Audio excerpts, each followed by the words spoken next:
తెలుగువారి #1 choice Telugu matrimony.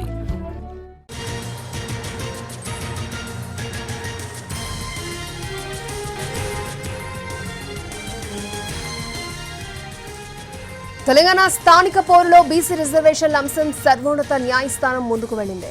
సర్కారు వేసిన స్పెషల్ లీవ్ పిటిషన్పై ఇవాళ ధర్మాసనం విచారణ చేపట్టబోతోంది. దీంతో ఏం జరుగుతోందని సర్వత్రా ఆసక్తి నెలకొంది. తెలంగాణ స్థానిక ఎన్నికల్లో 42% బీసీ రిజర్వేషన్స్ పై ఇవాళ సుప్రీంకోర్టులో విచారణ జరగనుంది.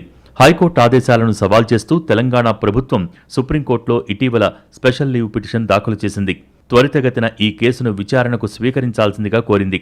దీంతో జస్టిస్ విక్రమ్నాథ్ ధర్మాసనం ముందు ఇవాళ కేసు విచారణ జరగబోతోంది.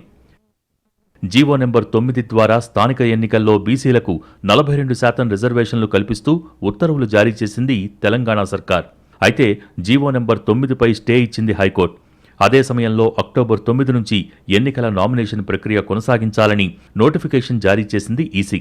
అయితే court GO number 9, GO number 41, GO number 42పై స్టే విధించింది. దీంతో హైకోర్టు ఆర్డర్ కాపీలు అందే వరకు వేచి చూస్తామన్న ఎన్నికల కమిషన్ ఆ తర్వాత ఎన్నికల ప్రక్రియ పూర్తిగా నిలిపివేస్తున్నట్టు గెజిట్ జారీ చేసింది. అప్పటి వరకు దాఖలైన నామినేషన్లు రద్దు చేస్తున్నట్టు ప్రకటించింది. అటు ఎన్నికల ప్రక్రియలో కోర్టులు జోక్యం చేసుకోబోవని హైకోర్టు స్పష్టం చేసింది. తాము ఇచ్చిన స్టే కేవలం జీవో 9, 41, 42లకే వర్తిస్తాయని చెప్పింది. అలాగే రిజర్వేషన్లపై పలు కీలక అంశాలను ప్రస్తావించింది. దీంతో హైకోర్టు ఇచ్చిన స్టేని సవాల్ చేస్తూ సర్కార్ అత్యున్నత న్యాయస్థానానికి వెళ్లింది.